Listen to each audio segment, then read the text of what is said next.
नमस्कार दोस्तों, Aditya educational class में आपका स्वागत है।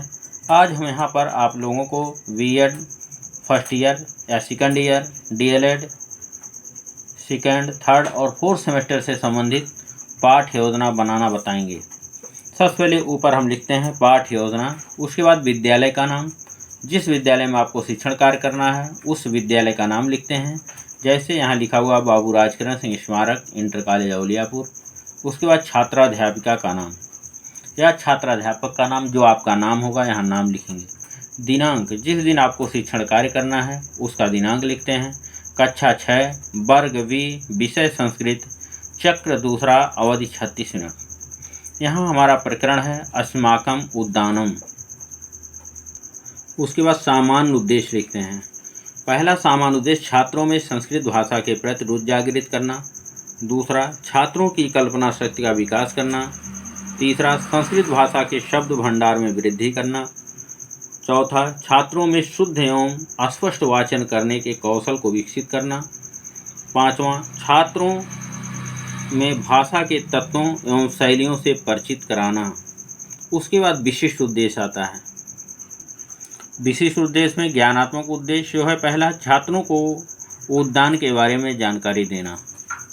बोधात्मक प्रश्न, छात्र बालिका या उद्यान के महत्व को, वाटिका या उद्यान के महत्व को समझ सकेंगे। कौशलात्मक उद्देश्य, छात्र अपने परिवेश में उद्यान से होने वाले लाभों के बारे में विश्लेषणात्मक अध्ययन कर पाएंगे।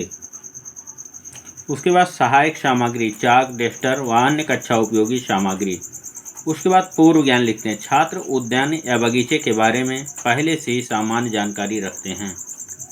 उसके बाद प्रस्तावना के प्रश्न, प्रस्तावित प्रश्न, संभावित उत्तर, सहायक सामग्री। प्रस्तावना का पहला प्रश्न है, हमारे जीवन के लिए कौन कौन से तत्व आवश्यक हैं? छात्र बताएं हवा, जल, भोजन। दूसरा प्रश्न, हवा हमें किससे प्राप्त होती है? तो छात्र बताते हैं पेड़ पौधों से। तीसरा, पेड़ पौधों एवं फूलों के पौधों के समूह को क्या कहते हैं? तो छात्र बताए उद्यान या बगीचा।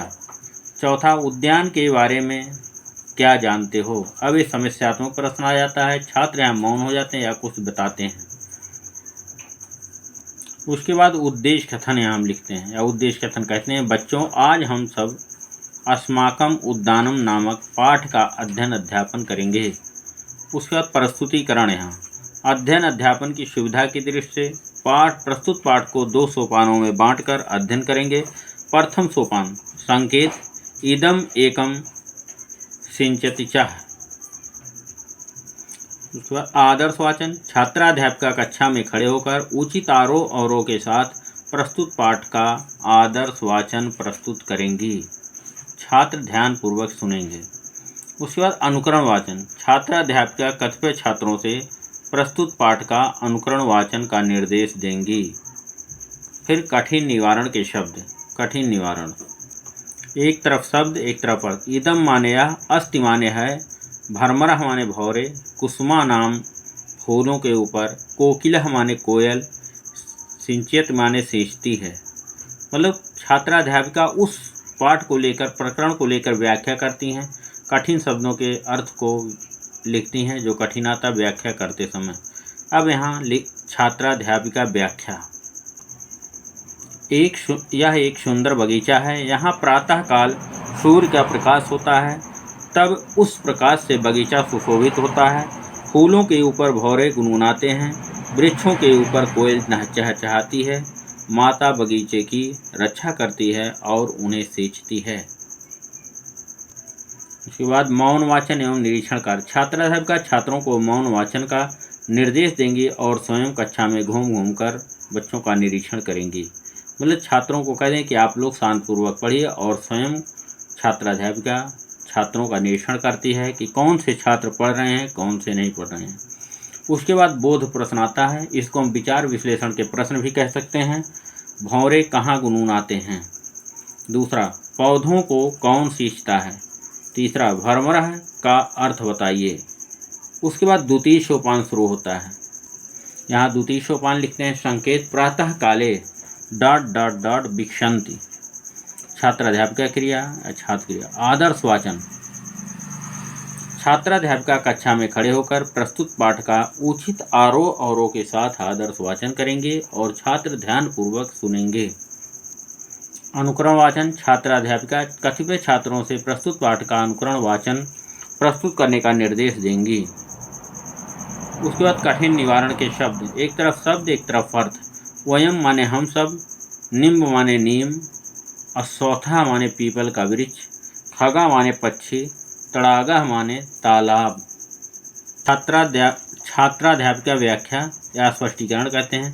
प्रातः काल हम सब बगीचे में जाते हैं। बगीचे में सभी लोग विचरण करते हैं। बगीचे में बरगद, आम, नीम, पीपल और अन्य वृक्ष होते हैं। पक्षियाँ वृक्षों पर निवास करते हैं। वृक्षों में फल लगते हैं। लताओं में पुष्प खिलते हैं। बगीचे में एक तालाब होता है। जल में कमल खिलते हैं।